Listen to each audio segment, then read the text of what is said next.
All right, sports fans, how's everybody out there doing?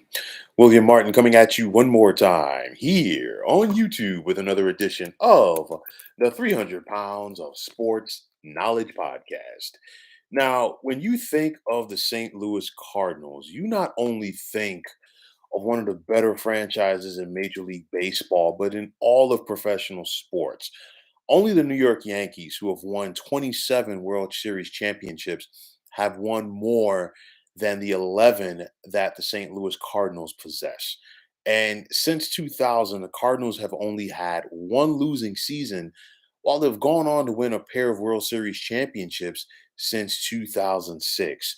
Now, the Cards were once again expected to be one of the top teams in the National League Central this year, but the script has changed at least to the start of this season. The Cardinals are not only just struggling, they are sputtering as they're 10 and 22 while going 3 and 12 over their last 15 contests. And when you think about the Cardinals organization historically, it's been their pitching. It's been a backbone of this club, but this has not been the case so far this year.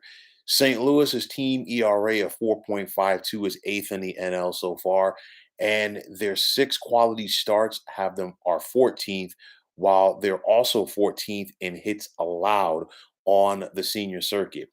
Starting pitcher Jordan Montgomery, who was picked up in free agency, is the only current starter for the Cardinals who has an ERA under five. Now, no more Yadier Molina behind the plate. You knew this day was coming at some point. They do have Wilson Contreras, but this guy is no slouch. But still, I know Adam Wainwright has yet to make his season debut for the Birds, but nonetheless, St. Louis definitely has to pick it up. CJ, how you doing? And I could quickly see here that you are definitely not a fan of St. Louis, and you're probably have a smile on your face right now, seeing the Cardinals struggle at this point of the year. But you think about it. St. Louis definitely has one of the more talented lineups in baseball. We saw Nolan Arenado and Paul Goldschmidt finished 1 and 2 last year in the NL MVP. And of course, Arenado has gotten off to a slower start than Goldschmidt has this year. But nonetheless, this lineup is definitely, a very talented club. And you would think at some point the pitching would get it turned around. But, not talking about the pitching, not talking about the lineup, but let's talk about manager Oliver Marmol for this team. He's been there for a year and change now. Of course, St. Louis won the Central last year under him. They were leading late in game one of the wild card round against Philadelphia before the wheels fell off. And then that, of course, that carried over to game number two, and St. Louis was surprisingly swept as that was the last game of the Hall of Fame careers of both Albert Pujols and Yadier Molina. But nonetheless, would St. Louis want to go out there and make a managerial change? And I say this because, again, you can't fire the players. That's number one. Number two, it's a scenario where we saw the Cardinals a couple of years ago move on from Mike Schilt, in spite of the fact that he got St. Louis to the playoffs in each of his 3 years there. Nonetheless, he did not have the postseason success that people were expecting. But nonetheless, the Cardinals front office moved on from him. So you have to wonder, is a change coming at the managerial position as far as them moving on from Oliver Marmol? Because again, you simply can't go out there and fire the players. Now, the Cardinals, they currently find themselves in an unfamiliar spot. And CJ, I definitely know you're happy about what I'm about to say, as they're in last place in the Central. And not only that, St. Louis, after getting swept today by the Los Angeles Angels, they currently find themselves a full 10 games behind the first place Pittsburgh Pirates in this division. So St. Louis definitely has some work ahead of them if they're trying to get things turned around. But nonetheless, the one beauty about the MLB season, it's a marathon, it's not a sprint. And there's plenty of time for the Cards to get things turned around, but it ain't going to be easy. I mean, you look at St. Louis's upcoming schedule, they host the Detroit Tigers for 3 games this weekend. And if you think the Tigers are, no big thing, guess what? They just swept the New York Mets. CJ, I'm sure you're happy about that as well. Then after that, St. Louis is at Wrigley for 3 games against the Chicago Cubs. They're then at Fenway for 3 games against the Boston Red Sox next weekend. And the Red Sox right now are definitely playing some decent baseball as they're trying to stay afloat in the AL East. After that, St. Louis hosts the Milwaukee Brewers, and then after that, they go on the road for a 4-game set against the Los Angeles Dodgers. A Dodgers team, pardon me, they host Los Angeles for 4 games, but this is a Dodgers team that just swept them at Chavez Ravine last weekend. So this is a make or break moment for the St. Louis Cardinals. And if you're talking about a club that is currently 10 and 22. If St. Louis finds themselves 15 games under 500, it would not surprise me to see a managerial change occur because at some point, this team has to wake up. At some point, the light definitely has to go on. But nonetheless, they have definitely been one of the biggest surprises and disappointments to the early stages of this MLB season. So, we're going to find out what this Cardinals team is made of in the next coming weeks, and we're going to figure out what direction that this team is definitely going in. Now, CJ, I think we might have talked about this before as far as where your disdain for the Cardinals comes from. And going into my memory bank here for a minute, I think it has to go back, and please correct me if I'm wrong, with the original inaugural wild card game in Major League Baseball, when of course that dreaded infield fly rule came out in that contest when the Braves were hosting the Cardinals in that game. I think Freddie Gonzalez was still managing the Braves at the time. Please correct me if I'm wrong. Just drop a comment on it. Logan, how you doing? Thank you for the support as well, and I definitely appreciate the feedback. And listen, if there's anything that you want to talk about on here, baseball wise, please definitely drop something in the content box, and I'll definitely try to cover it.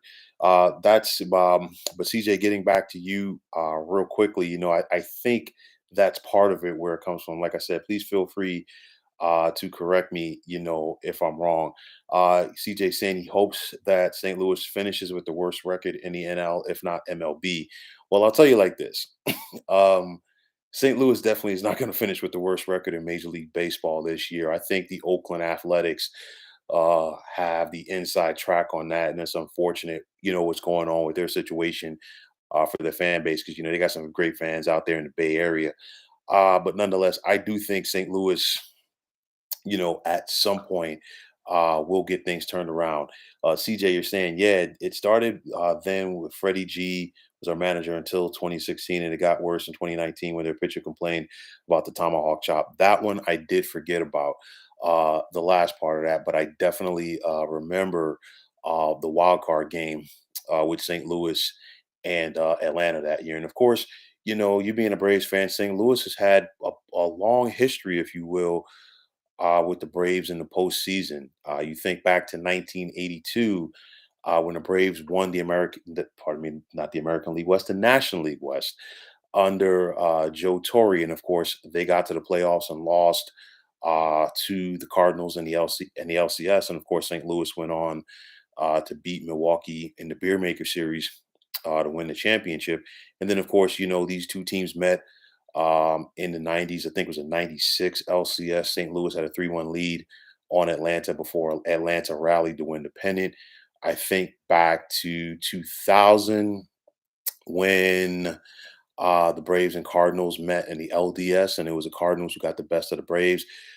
We talked about the 2010s during that decade when they met up, and I'm sure there's probably a time or two that I'm mentioning that I'm forgetting rather, as far as like these two teams linking up in the playoffs.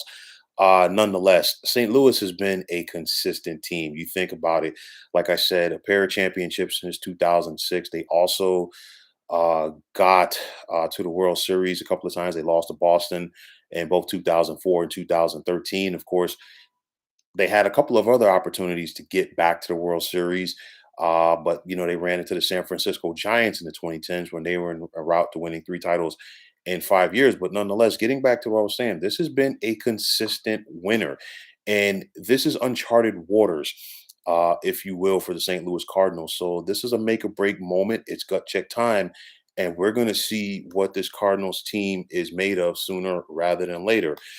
Adam Wainwright will make his season debut on Saturday. It's going to be interesting to see what St. Louis gets out of that start.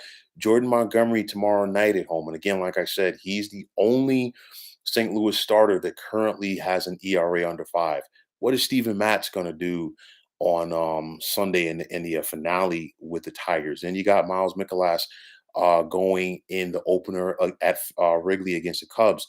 So we're going to see what this Cardinals team is made of. Let's see, for their sake, if the next time through the rotation they can get some dubs and they can get some better qualities pitching, get some better quality starts. Their pitching as a whole has to be better. It's not just about their starters; it's about their bullpen as well, because their bullpen has been blowing games as well. Let's not let them off the hook. But nonetheless, this is definitely uncharted waters for the Redbirds, and let's see if they could make some type of hay and show some type of improvement between now and Memorial Day. If not, this could be a long summer in the Gateway City. So, folks, that's going to wrap it up. And as always, I want to take this time out to thank you for tuning into the 300 Pounds of Sports Knowledge podcast here on YouTube. I want to take this time out to thank all of you fine folks out there for tuning in. And if you have not already, please feel free to subscribe to this channel. Now, if you're on Twitter, please feel free to follow me at 300 Pounds of Sports. And like I always say, if you follow me, it will be my pleasure to follow you right back. There's also the sports discussion group on Facebook at the Sports Depot 365. Now you can check it out. Drop a line and be a part of one of the better sports debating sites going on social media. Logan, I definitely appreciate you chiming in. Please do not be a stranger on this channel. CJ, as always, it is a pleasure, my man.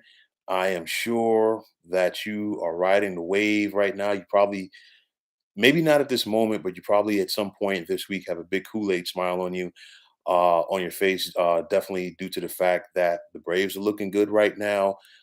They've clearly, got themselves a nice working margin in the NL East, and for their sake, they definitely want to keep it up.